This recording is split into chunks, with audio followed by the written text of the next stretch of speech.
Ladies and gentlemen, welcome back. This is Overland Weekly, episode number 8. I am your host, flying solo tonight. My name is Davey. John's got the night off, so I'm going to be flying this thing on my own. But I do have a special guest joining me, and we'll get to him. And I think you guys are really going to enjoy this conversation. But before I bring him on, I want to kind of give a background of the organization that he's with and the history of that organization and kind of how this all came about. So I grew up reading Peterson's and Four Wheeler and all those magazines pre, digital media. And there was always organizations in there that were putting on these events and or working on land use and advocacy issues. This was before that was really a thing. Like, we're talking in the early 90s. And one of those names that you always saw in there was Southern Four-Wheel Drive Association. They were kind of synonymous with the culture, especially down here in this part of the country. And then with Teleco through all the glory years at Teleco and fought the good fight right up till the end. And we're not going to dive into all that drama because here we are now. It's 15 years later, and Southern is still doing a lot of great things for this community. So I'm going to go ahead and bring Bo in here. Bo Rosa is the current president of the Southern Four-Wheel Drive Association. Welcome to the show, Bo. Hey guys, how are you? Doing good, man. I appreciate you joining me tonight. We Bo and I had some mutual acquaintances, and this kind of just landed. We're working on an event, which we'll get to that, talking about the events here in a little bit coming up. But I wanted to get Bo on, and for people that just aren't familiar with Southern Four-Wheel Drive Association, or Southern as we generally call it down here, about the mission of the organization and kind of its history and where we are today. But before I get to that, we want to learn a little more about you, Bo, and kind of about your background in off-roading. So tell us a little bit about where you're from growing up and what your first off-road vehicle was. All right, folks, if this looks a little funny when you're watching it here, it's because I've edited back in. We've been fighting some internet gremlins tonight trying to get this interview done. So Bo, we were talking about your kind of your background and growing up, and specifically what your first off-road vehicle was. Yeah, my first off-road vehicle, I had a 1987 Ford Bronco. I had always wanted a Bronco. Oh, yeah. That was in the mid to late 90s. So was this a 5-liter or a 351? It was a 302, and I thought it was the coolest thing in the universe. Yeah. It was white with a tan interior, and me and my buddies would pull the top off of it, and at one point in time we decided that the best lawn chairs were, so it had the old school self-tapper screwed down into the body. Oh yeah. There was like 20 of those, but every time you put one back on, you'd lose a couple more. So, yeah, absolutely. Yeah. And grew up wheeling down in the Wolf River bottoms, for those people that are from the Memphis area and know about those areas. Kind of where we used to go down there and wheel it up and have fun down there in the river bottoms, really. Yep. Yeah, that's some sticky, gooey good times down there. It was fun when you didn't have to fix things, but when you had to fix things, it was never fun. So that was then. What's your current rig? So I currently have a 2020 Jeep Gladiator. It's sitting on a 3-inch BDS lift with 37-inch Kumho MT71 tires. I think I got a video. That's it right there. Yeah. And that's my first Gladiator. I'm loving every bit of it. That particular trail is in a park called Big Creek in North Carolina. And it's notoriously tight. It was built for TJs and YJs on 33s. So getting a Gladiator in there, it's tight, but it is very doable.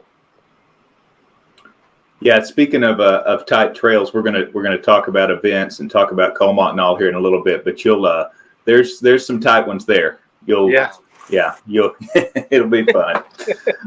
Um, all right, so so that kind of gives us some background on you. So give us the kind of the elevator pitch on Southern for somebody that's not familiar at all with your mission and what the organization's all about.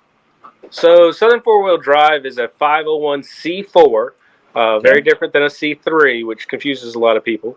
But our mission is conservation, education, and recreation. So conservation, we want to be out helping preserve the trails, and one of the big projects we've had the last several years has been the Daniel Boone Backcountry Byway. Okay. And of course, previously we had Teleco. Currently, we're working on Golden Mountain. So conservation, and then of course education. For every dollar that is spent in education, it saves about $100 in conservation. Because if we can teach you how to wheel responsibly and use our trails responsibly, we don't have to go back in and fix them. So we have conservation, we have education. Our education director, Michael Morrison, he's an international four-wheel drive certified instructor. He's done a bunch of our TechNet series. He's worked on a bunch of our YouTubes. And then, of course, we have recreation, where the only way Southern earns any money is to have events. We have two big events a year, Trail Fest and Dixie Run. And so we encourage people to get out on the trails and go enjoy the trails responsibly, with guided rides. Trail Fest is kind of a traveling event. We're targeting being at a park every 2 years. So, we want to get you out across the Southeast, seeing a new place that maybe you've never wheeled before. Like I've never been to Colemont. I'm super excited. It's going to be fun. Yes, sir. You mentioned responsibility and responsible wheeling a lot in that, and that is something that we preach as well. And it's really how do I say this? A lot of folks think that the two can't go together. That you can't get out, on the trail and really have a good time and put the hammer down and send it and still be responsible about it. But that's absolutely not the case. It's just a matter of, well, like you said, educating people on how to do that. Yep, I completely agree. It's one of those things. There's a time and a place for everything, and there's a manner of doing things. With Southern Four Wheel Drive, we partner with Tread Lightly extensively, and I'm a master tread trainer for Tread Lightly, so I promote Tread Lightly and its benefits, as well as the 5 principles. But yeah, wheeling responsibly doesn't mean, hey, I can't go out and send it and have fun. It just means doing it appropriately. Yeah. You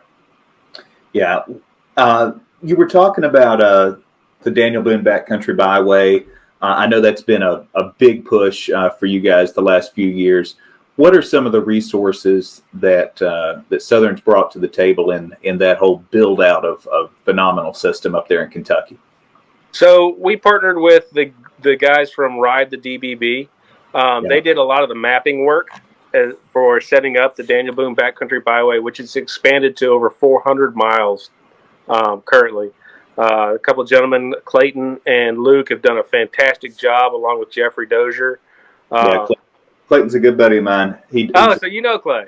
Great guy. And I remember when he was telling me a few years ago when we first met, and he kept referring to the Byway. And I said, Clay, what is the Byway? He said, you don't know what the Byway is? And, right. He will tell everybody he meets about it, which he should. It's a great thing. It's fantastic. Yeah. So, of course, we have Southern members all throughout Kentucky, Ohio. There's actually a member club, the Ohio Rivers Four-Wheelers is a great member club of Southern Four-Wheel Drive. So our membership is represented in that area, and we were able to bring a lawsuit to keep a section of the Daniel Boone Backcountry Byway open. And it ended up being some groundbreaking legal matters. Okay. It's been copied in West Virginia and across other places in the country where people have tried to close off old county roads that are actually public roads. People have tried to take private domain over them.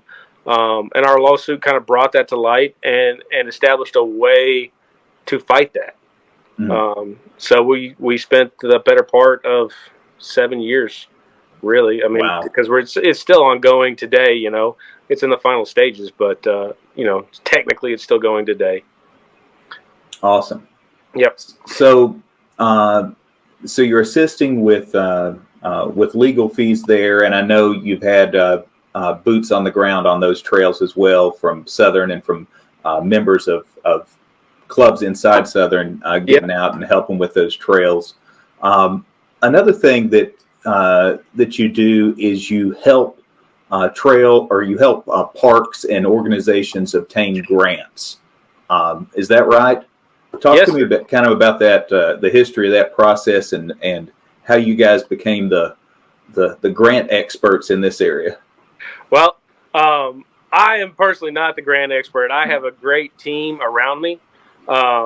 Currently, our director of conservation, who is my right-hand man as far as grant writing and grant obtaining, Kevin Henderson, he's done a fantastic job. So the little bit of the history of it is parks across the Southeast and a lot of manufacturers of OHV equipment, they don't know how to get in touch with each other. And we kind of have set up as an intermediary. An example would be Colemont needed some help getting some grant funds for some heavy equipment and the fuel to run the heavy equipment. They reached out to Southern for a grant for $8,000 initially. So I spoke with our director of conservation, Kevin. He did his searches. I don't know how he shakes these bushes, but he does a great job doing it. And he does not take no for an answer. But he did a great job. He partnered up with Polaris, and we were able to get Colemont a $10,000 grant with Polaris. And a big part of it is proving to these organizations that there's multi-use on the trails. Of course, wherever a full-size vehicle can go, an ATV, UTV, and side-by-side can also go. And most of the parks are looking at that and going, hey, this is a way we can open up to both user groups as well as obtain some grant funding. So Kevin did a great job at Colemont this past year. He got $10,000 at Colemont. We partnered with American Legacy Trails over at Yari and the United States Forest Service for another $10,000. Extreme Terrain partnered with him to get a $250 workday grant.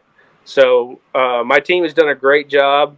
I rely heavily on them. I usually, if I hear a whisper of a grant, I'll text it to Kevin.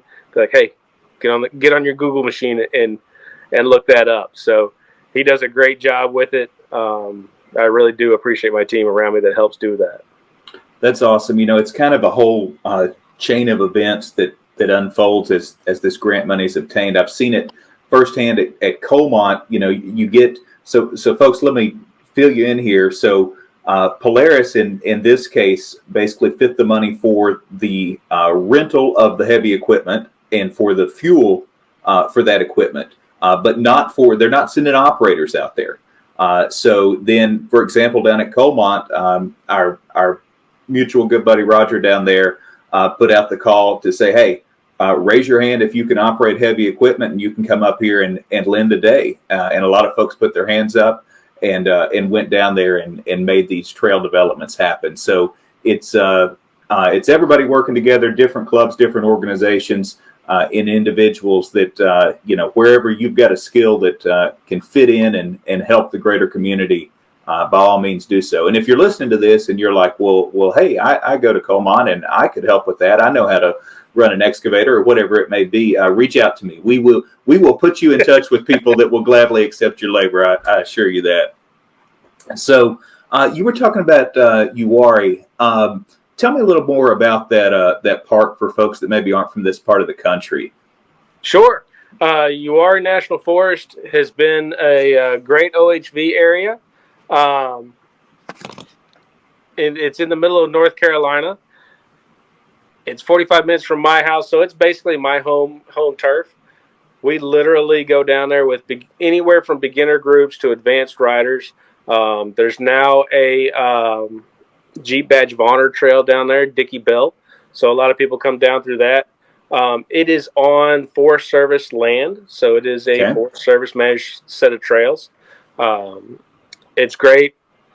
They have a work day every third Saturday of the month. So my home club, because I'm 45 minutes away, we go down there every month and go do maintenance. But it's a really fantastic resource that anybody can access. It is $30 a year, which covers your camping, which is amazing for that. Wow. Yeah, for that price. So people that might come twice and you pay more at a private park, and then on top of that pay your camping. Yari is awesome. It's literally $30 a year. They offer hiking, horseback riding. There's 2 beautiful lakes near it. There's a rifle range, a pistol range. And if you just want to wheel for the day, it's $5 currently for the day. That may be the cheapest park in the Southeast as far as a daily pass. Yeah, it is. It's amazing. I would pay 2 to 3 times that just to go wheel on a Saturday. Right. But for $5 a day, I can call my buddies up. Hey, let's go wheel a couple hours, and we'll go meet down there. There's a wonderful outpost where we like to eat, and it's a big community down there. I can walk into the outpost and people know my name, and they know everybody's name down there. It's kind of crazy. These are some shots of actually my club out here at a work day. This is fantastic. And this is this shot. It's all kind of running together here, but this I know exactly where this is, between Trail 27 and 26 at Windrock. Many of our viewers have ate lunch, and this may be one of the most used pavilions, lunch pavilions on any trail system. But Southern, remind me which club built this? That one I believe is Rock Solid. Rock Solid, that's right. Rock Solid Jeep Club, yeah. And let's see here. This will play.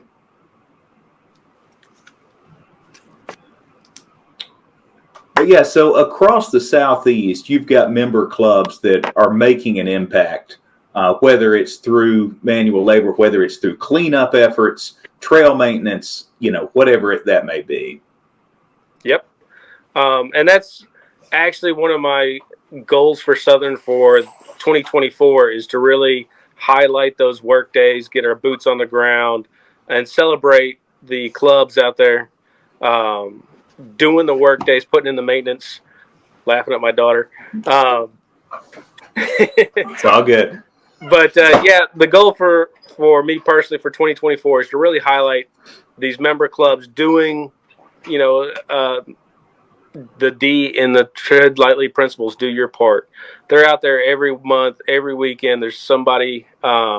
We've had great people that worked Cades Cove for years, picking up trash. Yeah. Yep. Pete down there, he did a great job. So that every month, there's always clubs somewhere across the Southeast doing some work. And I really want Southern for 2024. My goal is to highlight those, participate those, encourage those. Kind of a way to give back to the trails. And often, with what you're talking about there, that means working alongside state and or federal governments to have these work days, which is crucial to keeping these relations and maintaining the trails we've got and hopefully adding to them. 100%. That positive relationship and them seeing you out on the trail doing labor, or supporting their, the responsible wheeling, they see that, and it really, really helps change minds and open up access and open up opportunities. Yeah, absolutely. So let's talk a little bit about membership. So membership in Southern, I'll let you break it down here, but you've got anybody you can go to the website right now and you can sign up as an individual member. You can sign up as a business member, which Overland Weekly is. But the majority of your membership are clubs that are have club memberships in Southern. It's kind of a power in numbers here, and we're not just talking about Jeep clubs or Toyota clubs. We're talking about all kinds of different makes and models that come together to be part of Southern Four-Wheel Drive Association. Absolutely. So, like you mentioned, the club level membership is a big portion of our membership. So the clubs pay it's $250 a year, and every single member of their club is a member of Southern. They have a roster that they get to maintain. I've had some people ask, well, does Southern require us to do anything? Nope. Uh, you maintain your club's autonomy and everything. You're just a member of Southern and enjoy those benefits, such as our special member discounts and other things. So it's a really great thing. It shows your club's commitment to conserving the southeastern United States wheeling opportunities. There's a ton of clubs out there that aren't members, and that's okay. I, of course, encourage them. Yeah, become members. Yep. It's great. And become a member of the community. We're a big voice. Being a 501c4, we can lobby. There's not a lot of those out there where we're out lobbying government entities to open and keep trails open.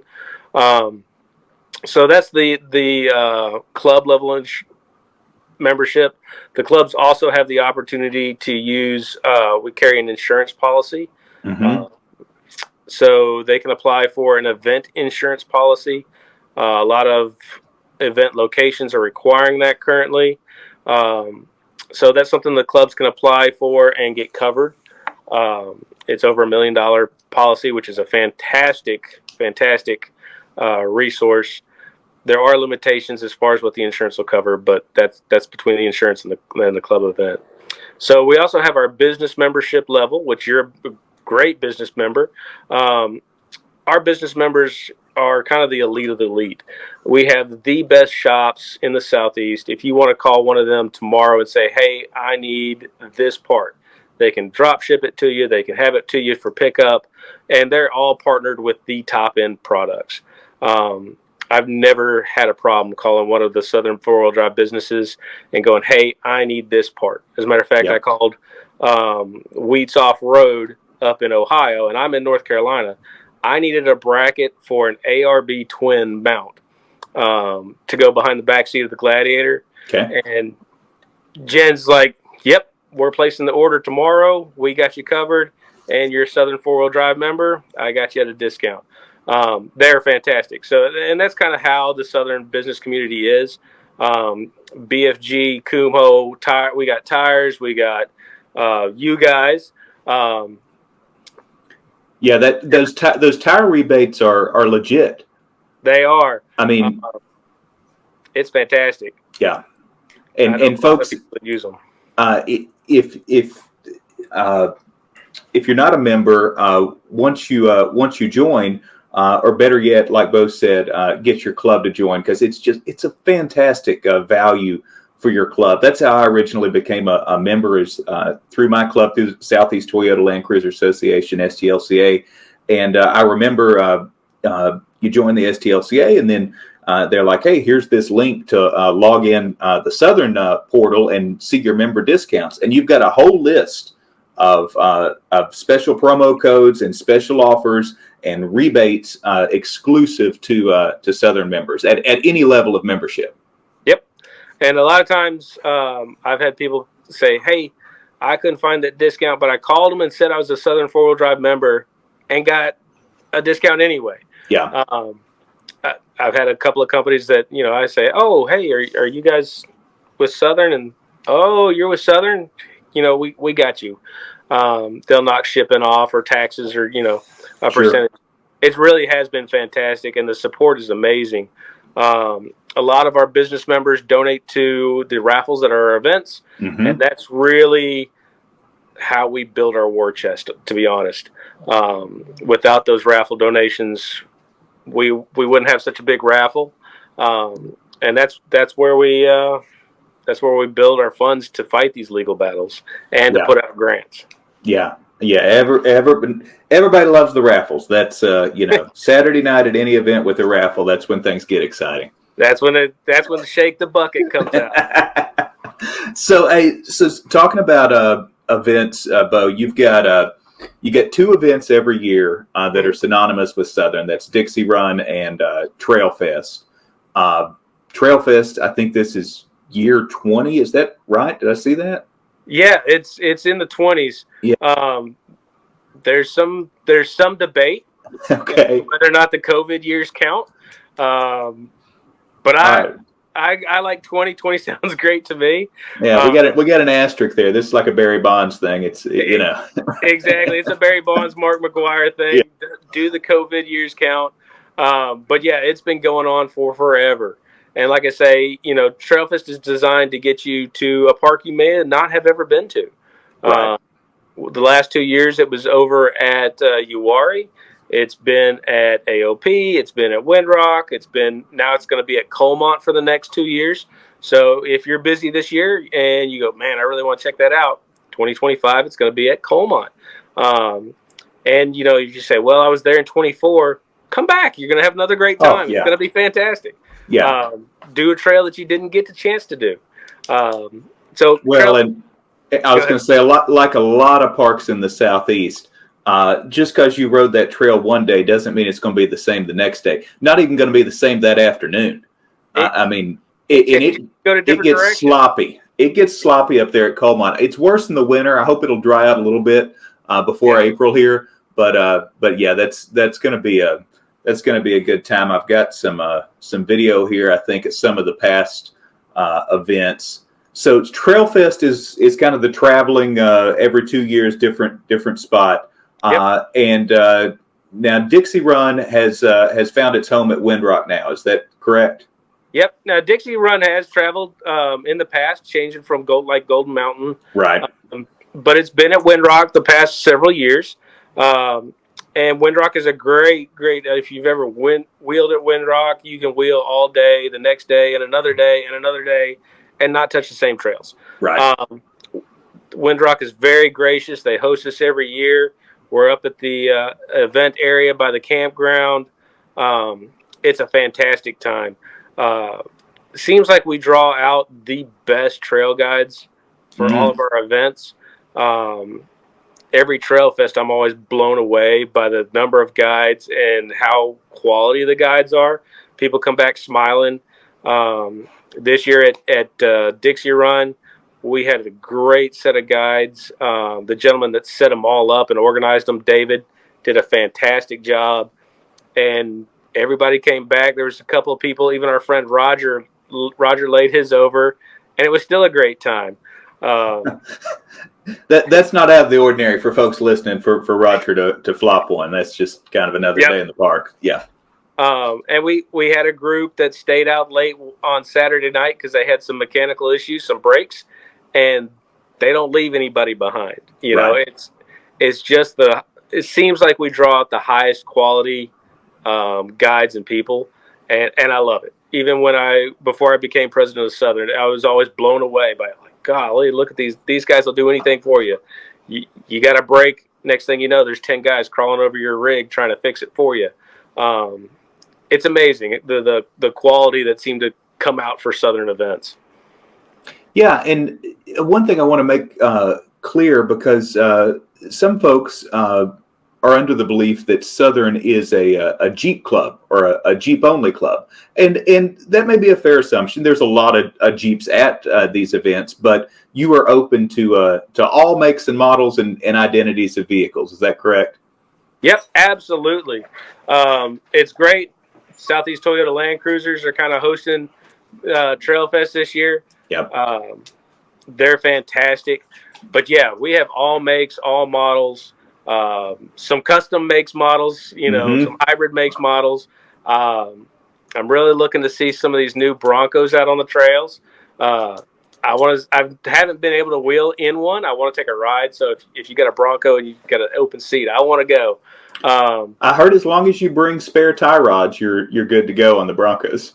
I saw a thing today about a $1,300 fix for that. So I want to go. One of my first events with Southern Four Wheel Drive, I got to ride in a CJ7 with Rockwell axles. I felt like a 10-year-old. Nice. We had 4-wheel steer. I really did feel like a 10-year-old, and I just wanted to go for can I go for a ride?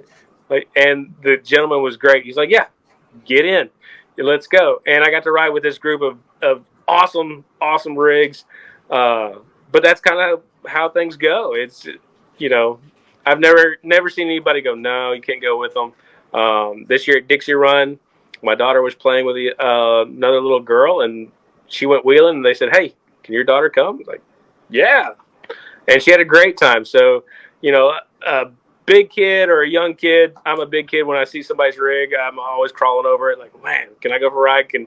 I want to drive, it's just always a blast. And it's all kinds of brands, I'm not a brand specific guy. I just happen to have a Jeep. Exactly. Yeah.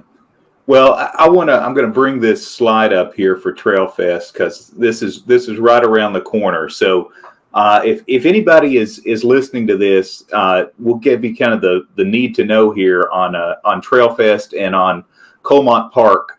So if you have not been to Colemont and you're listening to this, and maybe you're not in a club, which, by the way, you do not have to be a Southern member to sign up and register for either of these events that we're talking about. We'd be happy for you to join, but you're welcome to come and check it out and see if, maybe you want to come, test the waters first and see if we're folks that you want to hang out with, and we'll go from there.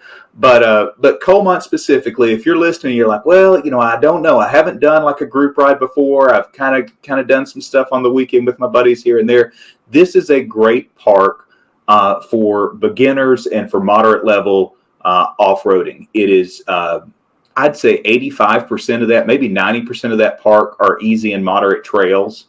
It's not somewhere that's going to have a ton of buggy trails and things that you can't participate in. So you can come out there with a stock Jeep. You can come out there with just about any stock vehicle with a transfer case in it, and you're going to have a good time. There's multiple rides, like Bo was saying. Each day we've got, especially on the easy rides, we're breaking it up. So we've got morning rides and afternoon rides. So if you don't want to commit to the whole day out on the trail, maybe the kids are going to get restless. You can just go to a morning ride and then come back for lunch, and then maybe go somewhere else in the afternoon. The moderate rides are a little bit longer. You'll be out there more during the day. And then I know they've got some excursion rides planned as well, meaning if you don't want to get in the mud and you just want to hang out and meet some new folks, I think they're going to go to some of the waterfalls and maybe some of the other kind of areas around Colemont there to explore. So it's going to be a good time. I would encourage everyone to sign up. You can obviously find it online. It's SFWDA.org. Is that correct? Yep. And get registered there for Trail Fest. One thing I wanted to ask you about is we talked about these two events, but there's rumor that there's going to be a third event, maybe by next year, added to the Southern calendar. What can you tell us? All right. I can tell you that there is definite validity to the rumor. So actually this weekend, we're going over to Golden Mountain Park.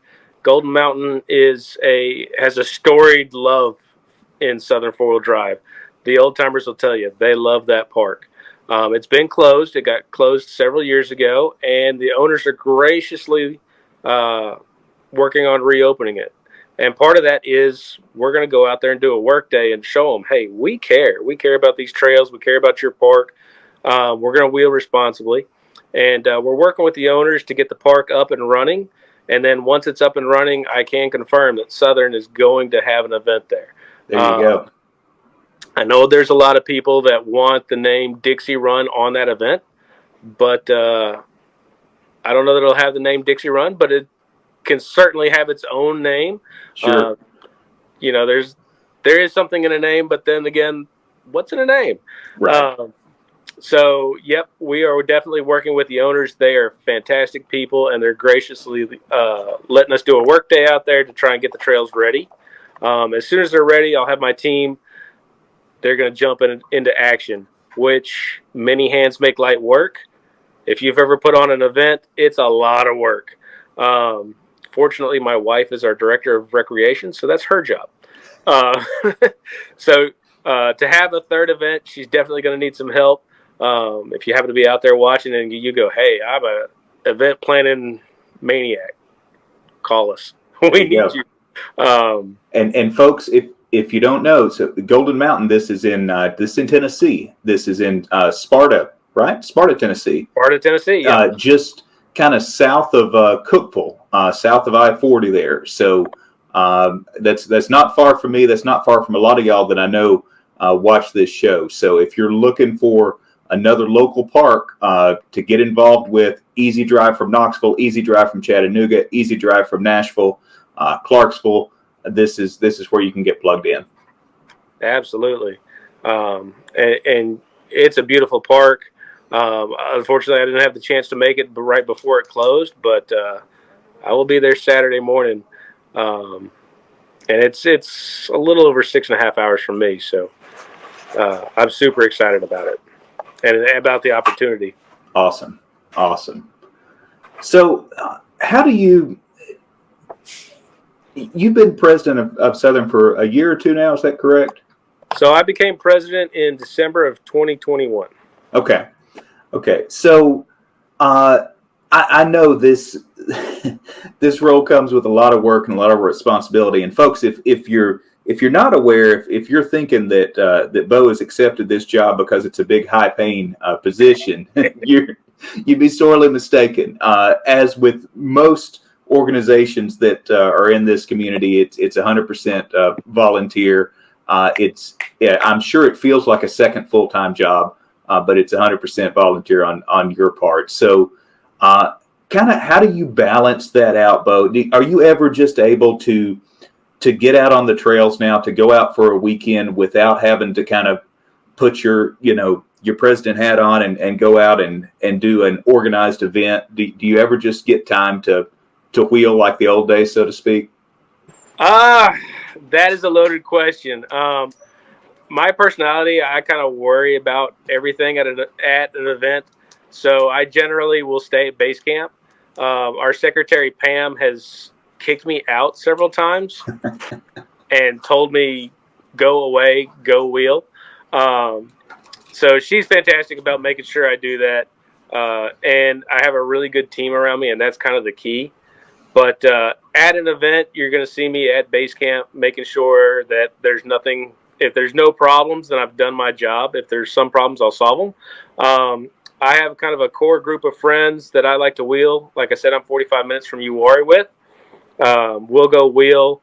I really enjoy, one of my favorite things is to take out new wheelers.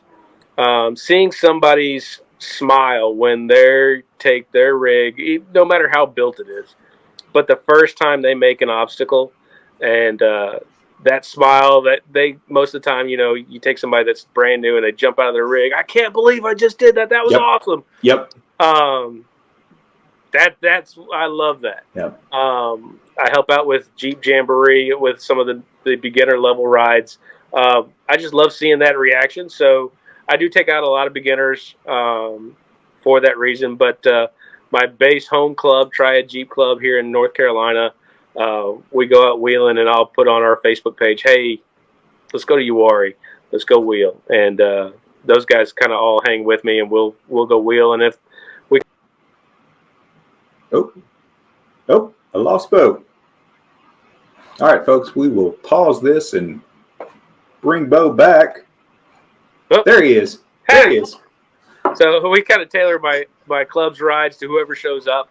If it's 35s and 37s that want to do moderate hard, we go do that. If there's a brand new person that says, "Hey, I've never wheeled before," we'll go do the easy stuff and up the difficulty level until they're uncomfortable or we are.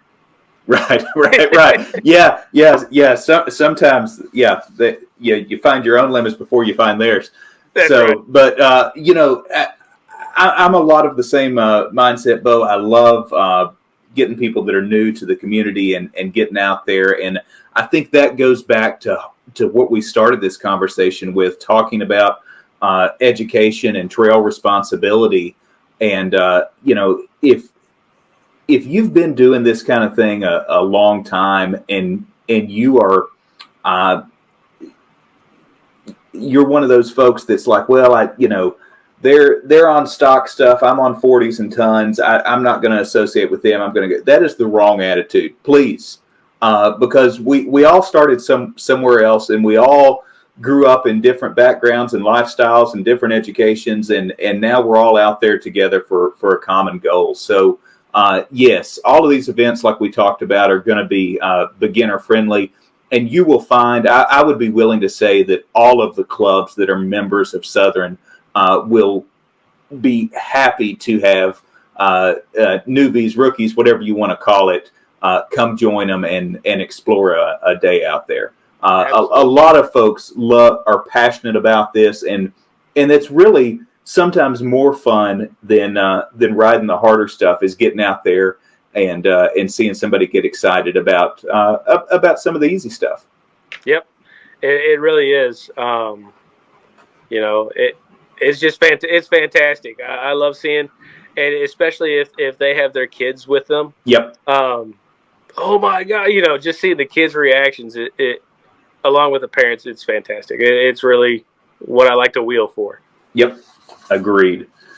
All right. Well, let me before I let you go here, Bo, I got some rapid fire questions we're going to run through. Just real easy ones here. So, sure. Number one, mud or rocks? For me, it's rocks. I don't like cleaning mud when I got to work on it. Yeah, and you grew up in those lake bottoms over there, so you're familiar with mud. Yeah, you had enough of it. Yeah, I have enough of it in my eyes. Yeah, yeah, I kind of have to agree with you there. All right, so are you a crack of dawn, early morning ride guy, or do you like to turn on all the lights on the rig and get out there for a night run? I have a theory on this. I am a crack of dawn person. Okay. Because if there's a break or anything like that, I do not want to lay under it at night and try and fix it.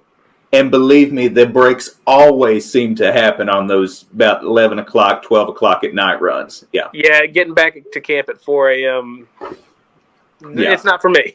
Yeah. It makes good stories to tell, but yeah, I'm with you. Yep. All right. Let's talk music. You get to choose one song that's going to be on repeat all day in the Jeep. What are we listening to? Oh, that one is impossible. So my daughter and I get in the Jeep and we flip through all the different music genres. There she is right there. Hey. It can go from 80s rap to 80s country to 80s rock. 80s rock. So, okay.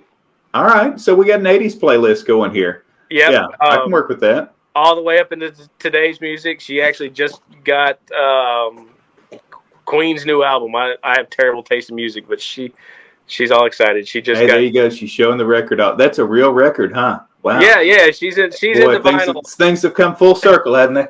Yeah. It's crazy. All right.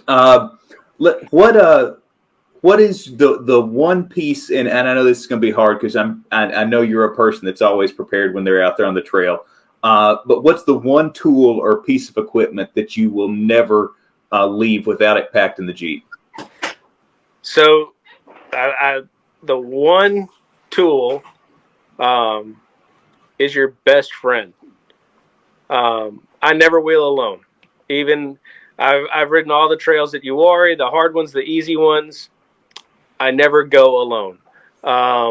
You never know what's going to break. You never know what's going to happen, emergency or anything. So the best tool is that guy with his rig with you. If there's a problem, he can get you to a parts store. He can pull you off the trail. He can help you.